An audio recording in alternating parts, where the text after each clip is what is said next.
Welcome back everyone. We get to talk about another Nintendo console today, and that one is actually the Nintendo 3DS. Now I'm trying to go in order from like the original Nintendo DS to the 3DS where we're at now, and I think I did a pretty good job. But I'm unsure if I'm going to do the 3DS XL after or the 2DS, but I'll kind of figure that out later. And I got a comment saying that like I'm so much nicer in these gaming console videos, and that has a lot to do because the phone videos are so stressful because there's so many things I have to say. And these gaming console videos, literally every time I think about a gaming console, I just reminisce on like all the good times of me just sitting there and like playing with the 3DS and like and being like super overweight and like just enjoying life. Like I don't know, it's like something about that just like makes me so happy. And the 3DS is one of those consoles that I really didn't grow up with, but I grew up with the original DS Lite and then a little bit of the Game Boy Advance, but the 3DS is one of my favorite consoles. I kind of like every day played, if that's the best way to say it, a 3DS XL for a long time, and the 3DS is more or less the same. But the 3DS came out in 2011. It was the successor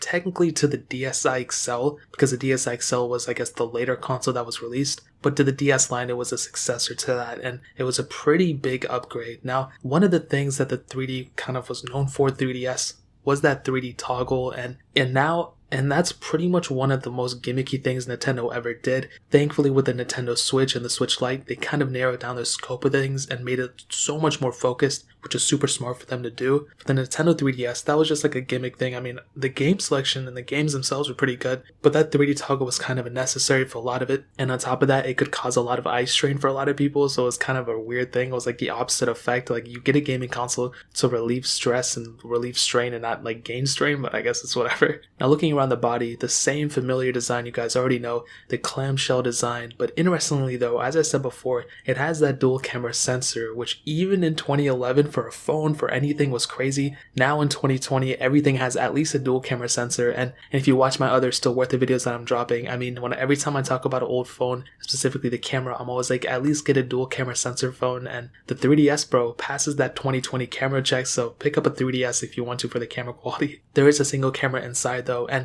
the reason this thing, like I said, was popular was because of that 3D toggle, and I don't think that was the huge selling factor as it was, and because of that, nobody really talks about the 3DS as much as a Switch. But the cool thing is that Nintendo did put out a statement at some point within the last year or so saying that the Nintendo Switch and the Switch Lite were not overtaking the 3DS line, so the 3DS line is still existing. It's just the Switch is kind of the step above that, which I'm actually really happy about. I think the 2DS and 2DS XL are much better successors, and I think the overall better consoles in the overall category than the 3DS and 3DS XL. Even though I love the 3DS XL, I love that a lot, I think the 2DS XL did so many things right, which, I'll make a separate video talking about, which I've already made a video talking about, but in the hand, it definitely still feels pretty premium for the most part. I'm not really going to look at it as if, oh my god, it doesn't have the glass back and it doesn't have wireless charging and all those things. Like, this isn't a phone, this is a gaming console that came out in 2011, so I still have a thumbs up in my books for the build quality overall. It's really reminiscent for the DS Lite, which I really, really loved, so it kind of combined the DS Lite and the DSi, which I really like. So I think it was a pretty good mixture overall. Now, the SD card slot is something that I really, really did like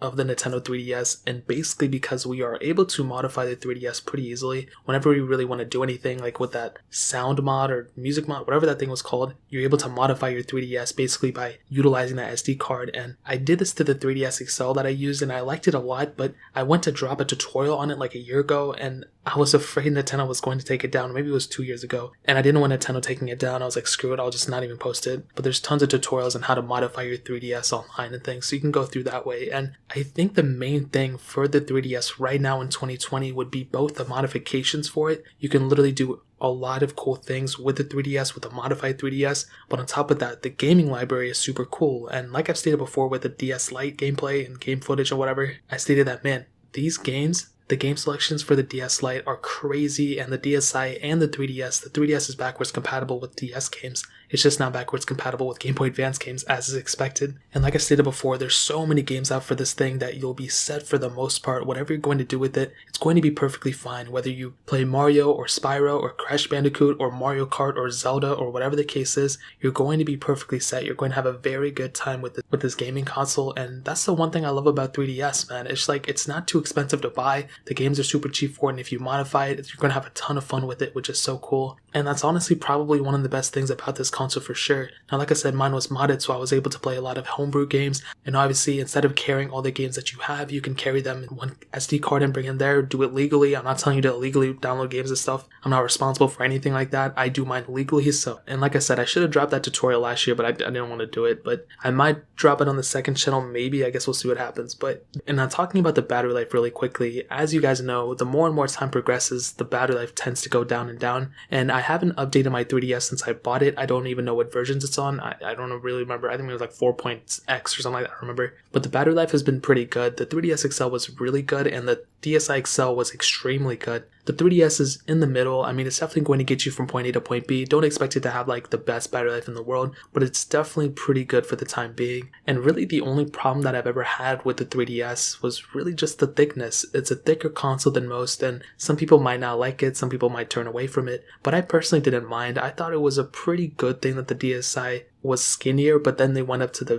the more bulkier design, and I do like that a little bit more. I think if they kind of focused more in on it, I think they could definitely have a much better success on their hands if they make the next console skinnier. But I don't know. I mean, I've made some renders and leaks, not leaks, but some like rumors, renders is the better way to put it, and some photoshops of what I think the 40S could look like, and I don't think the 40S is ever going to come, but if they were to release it, it could be like the full screen design on both the top and bottom, pretty much looking more like a 2DS than a 3DS, if that makes any sense. I might put some renders of what I did with it on the screen above, or maybe I'll just link it below, but I think regardless, the 3DS is still a very, very good console, and really the only bad thing, like I said, would be the thickness and maybe the smaller screens, but other than that, I think this console still has a thumbs up in my books. Now, 3DS as a gaming console, I think it's very cool. I think in 2020, it still has a bit of life left in it. I consider this thing like the same thing if you were to buy like a Xbox 360 kind of, like it's an older console for sure. A lot of people, might not use it still, but the gaming selection for the things are huge, and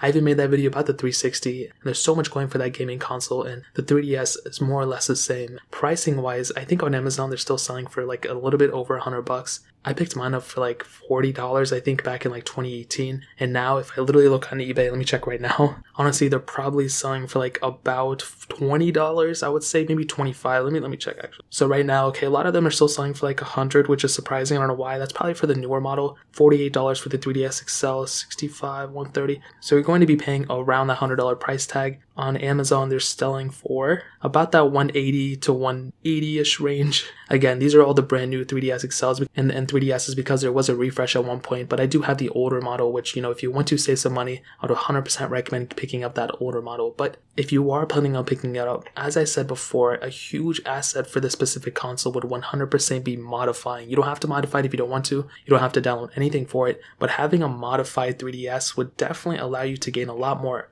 access to a lot more different things, as well as kind of increase the lifetime of the 3DS in a way. I'm not really sure that's the best way to put it, but I feel like you would use a 3DS and get the most out of it with a modified 3DS. I kind of do the same thing to a jailbroken iPhone. If you jailbreak your iPhone, I feel like you'll get a lot more access and a lot more things out of that specific thing and that specific phone over like a stock iPhone, even though I keep mine stock all the time. So that really pretty much covers up the main things I wanted to hit on. But like I said, if you're in the market, I would 100% recommend picking up a 3DS XL over any other like 2DS or whatever, but the choice is yours, guys. If you have any questions or you have any experience with the 3DS lineup, let me know in the comment section below. I'll tell you one little thing. With the DSi though, I just love that design and the way that feels. With the matte version of that, it just feels so good. I don't know why. With the DSi XL, it definitely felt a little bit more premium, but the DSi with that matte texture just always screamed something to me that was a little different. And even though I like the DS Lite, the original one, that one just screamed so, like that one was just a whole different level. It was like the jet black version of the iPhone 7 Plus.